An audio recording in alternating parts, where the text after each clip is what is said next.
नमस्कार दोस्तों। तो आपका स्वागत है हमारी कॉरपोरेट अकाउंटिंग कंपनी के। हम क्वेश्चन लेकर आए। तो क्वेश्चन एक है कि सार्वजनिक कंपनी में सदस्यों की न्यूनतम संख्या कितनी होती है। ऑप्शन ए है 2, ऑप्शन बी है 4, option C 50, option D 7।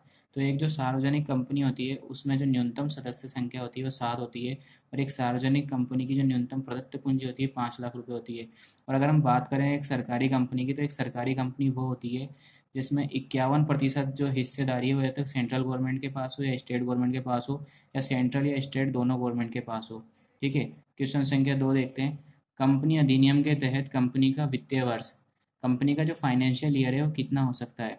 Option A 12 माह से कम नहीं होना चाहिए, ऑप्शन बी 12 माह से ज़्यादा नहीं होना चाहिए, ऑप्शन सी एक कैलेंडर ईयर से कम या अधिक हो सकता है किंतु 15 माह से ज़्यादा नहीं हो, और ऑप्शन डी इनमें से कोई नहीं। तो इसका आंसर आएगा ऑप्शन सी। एक कंपनी का जो फाइनेंशियल ईयर है, जो वित्तीय वर्ष है, वो 12 माह से तो ज़्यादा हो सकता है पर 15 माह से ज़्यादा नहीं हो सकता। ये कंपनी एक्ट के तहत ये बात है। क्वेश्चन संख्या 3 देखते हैं। निजी कंपनी कितनी न्यूनतम अंश पूंजी के साथ पंजीकृत हो सकती है।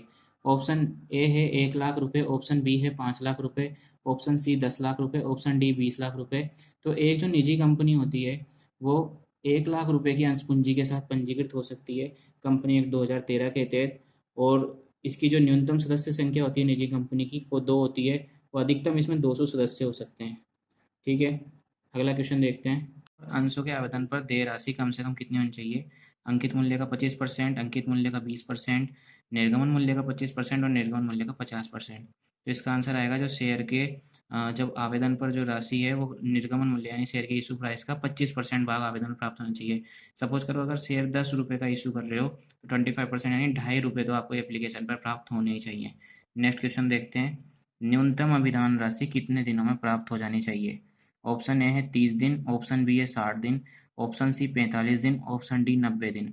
तो इसका जो आंसर आएगा न्यूनतम अभिधान यानी मिनिमम सब्सक्रिप्शन, ये 30 दिन में कंपनी को प्राप्त हो जाने चाहिए।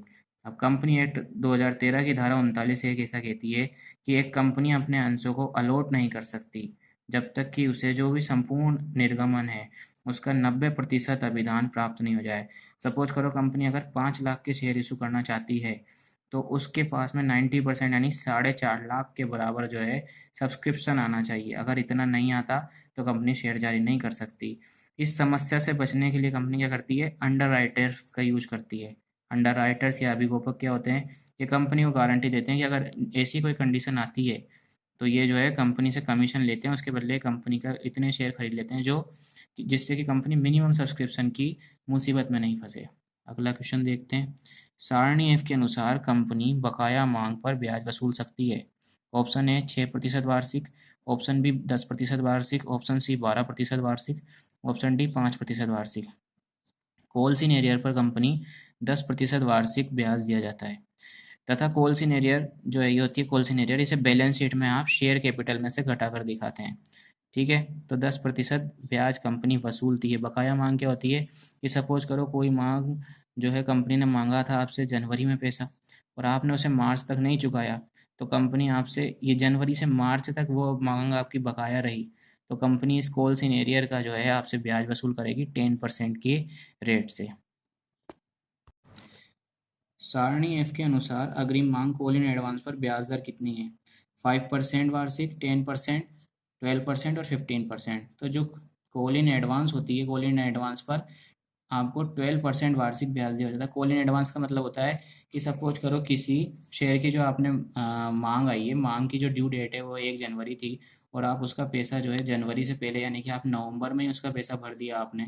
तो ये जो नवंबर का और जनवरी का जो गैप होगा, इस टाइम के लिए वो कॉल अभी आपसे मांगी नहीं गई, यानी वो पैसा आपसे मांगा नहीं था कंपनी ने और आपने चुका दिया। तो ये जो वाला जो गैप है, इस गैप में इस वाले गैप को हम कॉल इन एडवांस कहेंगे।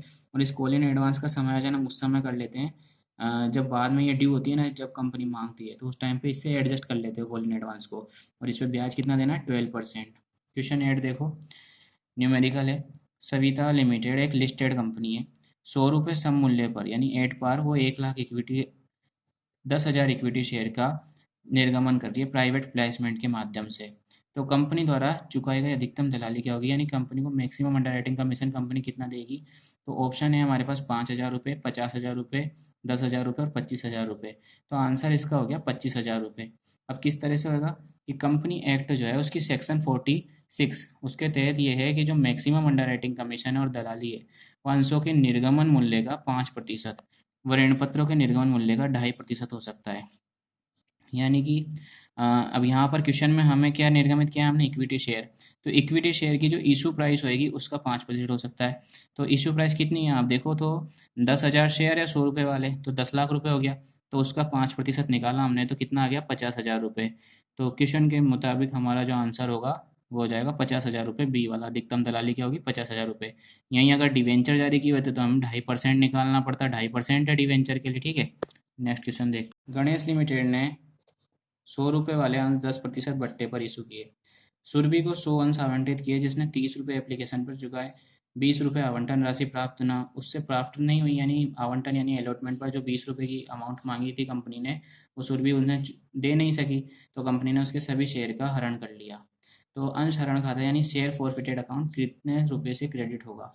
शेयर फॉरफिटेड अकाउंट क्रेडिट होता है कितने रुपये से होता है, जितनी राशि हमको जिसके हम शेयर हरण कर रहे हैं उसने कंपनी को कितनी राशि दे दी उतनी राशि तो कंपनी जब्त करेगी ना। तो कंपनी को कितनी राशि चुकाई है सुरभि ने। तो क्वेश्चन को अगर ध्यान से पढ़ें तो सुरभि ने जो है एप्लीकेशन पर 30 रुपये चुकाए हैं। तो एप्लीकेशन पे 30 रुपये चुकाए हैं, वो 100 शेयर पे हैं।